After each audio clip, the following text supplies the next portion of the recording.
सम्राट अशोक विजयदशमी कार्यक्रम में पहुंचे स्वामी प्रसाद मौर्य।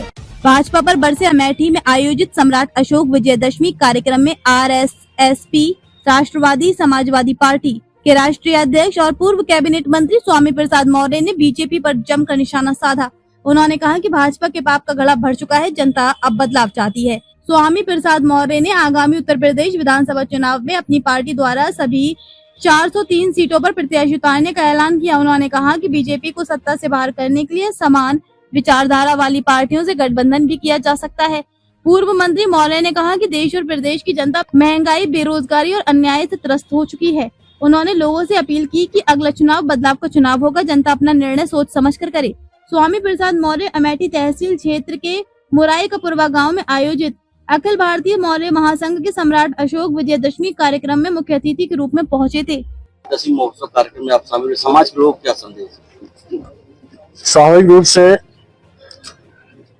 सम्राट अशोक धम्म विजय दशमी इसलिए मनाई जाती है कि कलिंग विजय के बाद जब सम्राट अशोक ने देखा कि लाखों लोगों की मौतें हुई है, लाखों बच्चे अनाथ हो गए हैं, लाखों माताओं की गोद सूनी हो गई है, लाखों महिलाएं विधवा हो गई हैं, तो उनका मन करुणा, मैत्री, बंधुत्व से भर गया।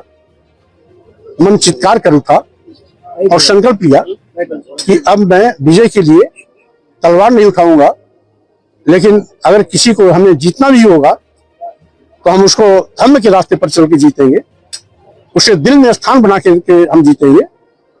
और इसीलिए ये पर्व अशोक धम्म विजयदशमी के रूप में मनाया जाता है, जिसमें आज अमेठी के लोगों ने मुझे आमंत्रित किया था।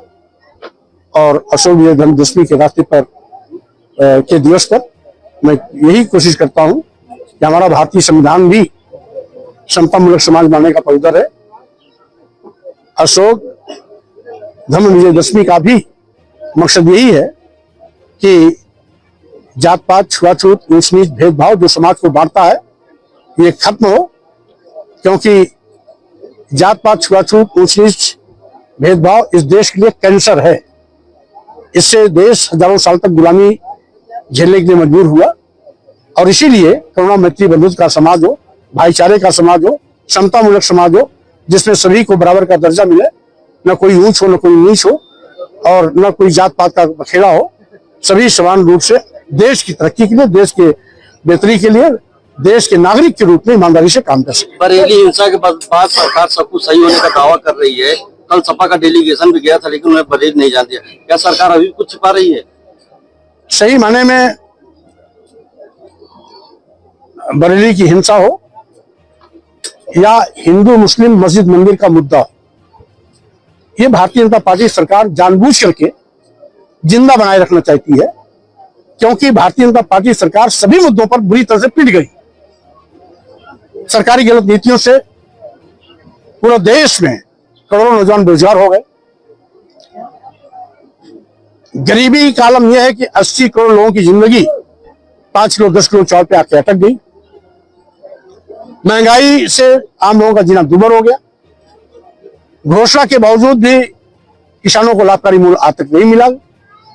किसानों की एक ही मांग है कि उनके उत्पाद का न्यूनतम समर्थन मूल्य घोषित किया जाए, वो भी नहीं किया गया। छुट्टा जानवर किसान की हरी भरी फसल चढ़ के चौपट कर रहे हैं। छुट्टा जानवर पर अंकुश लगाने में सरकार फेल रही। सरकार को हर 400-500 मीटर पर शराब की दुकान खुलाने के लिए फुर्सत तो है, लेकिन 27,764 स्कूल बंद करने के निशाने पर है। उसको बेहतर बनाने के लिए, वहां की शिक्षा व्यवस्था को चुस्त करने के बजाय उसको सरकार बंद करने पर आमादा रही है। लेकिन उसका अपनी जनता पार्टी का विरोध किया, जिसके नाते सरकार बैकफुट पे आई, स्कूल बंदी का फैसला वापस लिया। लेकिन अभी भी स्कूल बंदी पर तलवार लटक रही है। वहीं दूसरी ओर देश के सरकारी विभाग, उपक्रम, प्रतिष्ठान एक एक करके बेचे जा रहे हैं। देश के सभी बंदरगाह, एयरपोर्ट, एयर इंडिया, बहुतरे रेलवे स्टेशन, कई दर्जन केले, LIC जैसी बड़ी संस्था बेच दी गई है। आज अदानी को खुश करने के लिए हजारों एकड़ जमीन कौड़ियों के भाव मोदी जी बड़े बड़े थैलीसाओं को दे रहे हैं।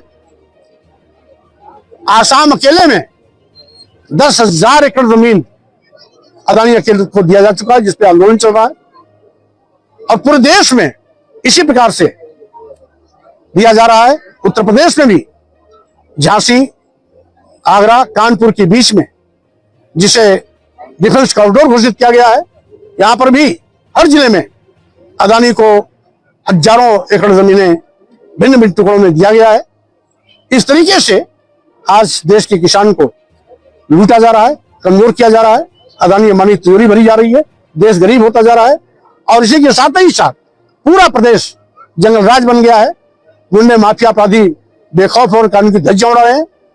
सरकार झूठी वाहवाही लूटती है और मुख्यमंत्री ऐसी भाषा बोलते हैं जिससे कि उन्माद और आगे बढ़े।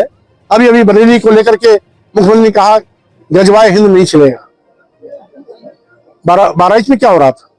जब जय श्री राम का नारा लगा करके, जय बजरंगबली का नारा लगा करके मस्जिद तोड़ी जा रही थी, मुसलमानों के घर से मजहबी झंडे उखाड़े जा रहे थे, फाड़े जा रहे थे, मुसलमानों की दुकानों में आग लगाई जा रही थी, पूरा बाराइच धुंध जल रहा था, तब गजवाए हिंद नहीं नजर आया। अभी 3 महीना पहले फतेहपुर के एक मकबरे को तोड़ने के लिए लोग कुदाली और फावड़ा लेकर के जय श्री राम और जय बजरंगबली का नारा देते हुए तोड़ने लगे। वहां पर गजवाए हिंद याद नहीं आया। आगरा में रामजी लाल सुमन राज्यसभा सांसद के घर पर हमला बोलने के लिए हजारों की भीड़ इकट्ठी होकर के तलवार लहराई, फरसा लहराया, बल्लम बर्छी लहराया, बंदूकें लहराई, राइफलें लहराई। मुख्यमंत्री आगरा में मौजूद रहे, एक के खिलाफ कार्रवाई नहीं हुआ। क्या गजवाए हिंद नहीं था? अगर मुस्लिम समाज के लोग शांतिपूर्ण तरीके से जिलाधिकारी को ज्ञापन देने जा रहे थे, कौन सा पार्ट टूट गया? कहां से गजवाए हिंद आ गया? जानबूझ करके सरकार हिंदू मुस्लिम मुद्दा बनाए रखना चाहती है, जिससे कि सरकार की असफलताओं पर चर्चा न हो। गायत्री प्रसाद प्रजापति पे हमला हुआ जेल में, मंत्री थे, कैसे देखते उनके हमले को? ये तो जंगल राज का खुला खुला अडंगा नाच है कि जेल के अंदर भी कोई सुरक्षित नहीं है।